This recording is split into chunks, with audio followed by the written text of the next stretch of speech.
저 사람 되게 검소하네. 이런 말을 들어본 적 있으실 겁니다. 낡은 가방을 들고 다니고 몇 년째 같은 옷을 입는 사람. 주변에서는 흔히 형편이 어려운 사람이라고 생각합니다. 그런데 최근 화제가 된 이야기는 정반대였습니다.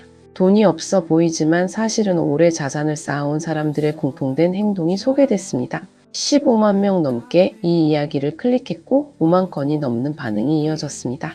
왜 이렇게 많은 사람들이 이 이야기에 반응했을까요? 겉모습만으로 사람을 판단해서는 안 된다는 사실을 다들 어렴풋이 알고 있었기 때문입니다. 오늘 이야기는 단순히 부자의 습관을 소개하는 데서 끝나지 않습니다. 우리 스스로의 소비 습관을 되돌아보게 만드는 이야기입니다. 지금까지의 핵심을 한 문장으로 정리하면 이렇습니다. 진짜 여유 있는 사람은 오히려 자신의 경제력을 드러내지 않습니다. 그런데 여기서 대부분의 사람들이 놓치는 지점이 있습니다. 이 습관들이 왜 하필 지금 시대에 더 중요해졌는지는 아직 설명되지 않았습니다. 먼저 눈에 띄는 첫 번째 공통점은 물건을 오래 쓴다는 것입니다. 옷이나 가방, 휴대전화조차 남들에게 보여주기 위해 자주 바꾸지 않습니다.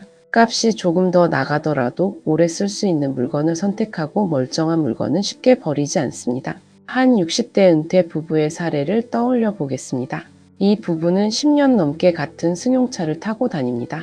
주변에서는 형편이 어려운 줄 알았다고 말합니다. 하지만 실제로는 그동안 아낀 돈을 꾸준히 노후자금으로 옮겨 담아왔습니다. 이 부부에게 소비의 기준은 유행이 아니라 필요였던 것입니다. 두 번째 공통점은 돈 이야기를 먼저 꺼내지 않는다는 점입니다. 진짜 여유 있는 사람은 자신의 재산이나 수입을 자랑하지 않습니다. 모임에 나가서도 투자 수익이나 재산 규모를 앞세우기보다 상대의 이야기를 더 많이 듣습니다. 돈은 보여주는 것이 아니라 관리하는 것이라는 사실을 이미 몸으로 알고 있기 때문입니다. 여기서 헷갈린 분들 많으실 것 같습니다. 돈 이야기를 하지 않는 것이 자신감이 없어서라고 생각하실 수 있습니다. 하지만 실제로는 정반대입니다. 굳이 증명할 필요를 느끼지 않을 만큼 이미 스스로 안정감을 갖고 있다는 신호에 가깝습니다. 세 번째 공통점이 가장 중요합니다. 무조건 아끼기만 하는 것이 아니라는 점입니다. 필요한 곳에는 아낌없이 투자하지만 불필요한 소비에는 단호합니다. 체면을 위한 지출이나 충동 구매, 남의 시선을 의식한 소비에는 쉽게 돈을 쓰지 않습니다. 이 지점에서 끝까지 봐야 할 이유가 나옵니다.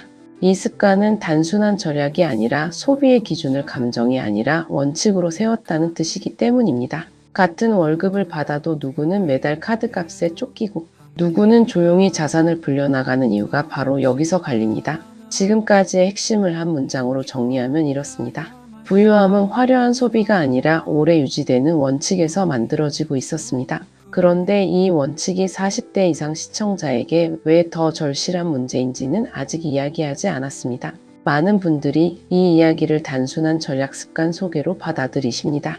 하지만 진짜 중요한 지점은 따로 있습니다. 바로 나이와 소비 습관이 맞물리는 시기가 지금이라는 사실입니다. 40대 이상은 자녀 교육비와 부모님 부양비, 그리고 자신의 노후 준비까지 동시에 짊어지는 시기입니다. 들어오는 돈은 한정돼 있는데 나가야 할 곳은 오히려 더 늘어나는 시기이기도 합니다. 이런 시기일수록 소비의 기준이 원칙이냐 감정이냐에 따라 10년 뒤 결과가 크게 달라집니다. 체면을 위한 지출이 반복되면 그만큼 노후 자금으로 옮겨갈 여력이 줄어듭니다. 반대로 필요한 곳과 불필요한 곳을 분명히 구분하는 습관이 쌓이면 같은 소득으로도 자산은 다르게 쌓입니다. 한 50대 직장인의 사례를 보겠습니다. 이 직장인은 매달 회식이나 경조사에서 남들과 비슷한 수준을 맞추려고 애써왔습니다. 체면을 지키기 위한 지출이었습니다. 하지만 정작 정말 필요한 건강검진이나 보험 점검은 뒤로 미뤄왔습니다. 이 순서가 바뀌지 않으면 정작 중요한 순간에 준비되어 있지 못한 상황을 맞을 수 있습니다. 여기서 문제는 개인의 씀씀이 하나가 아닙니다. 가족 전체의 노후 설계가 걸린 더 큰 흐름입니다. 돈을 쓰는 순서를 바꾸는 것만으로도 10년 뒤 자산의 크기가 달라질 수 있다는 뜻입니다.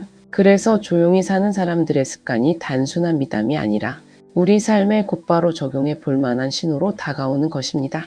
지금까지의 핵심을 한 문장으로 정리하면 이렇습니다. 소비의 우선순위를 어떻게 세우느냐가 노후 자산의 크기를 결정하고 있습니다. 오늘 이야기를 통해 다시 한번 확인하게 되는 것은 이것입니다.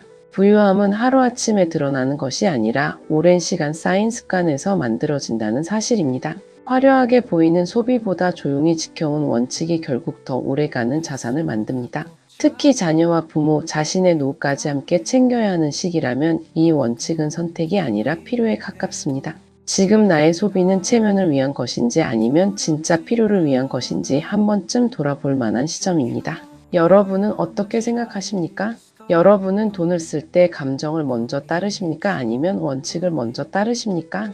여러분의 생각이나 경험을 댓글로 함께 나눠주시면 다음 영상을 준비하는 데 큰 도움이 되겠습니다. 다음 영상에서는 실제로 노후 자금을 지킨 사람들의 구체적인 소비 습관을 좀 더 깊이 들여다보겠습니다. 구독과 좋아요는 한 번 더 생각해 보게 만드는 힘이 됩니다. 오늘도 행복한 하루 되세요. 감사합니다.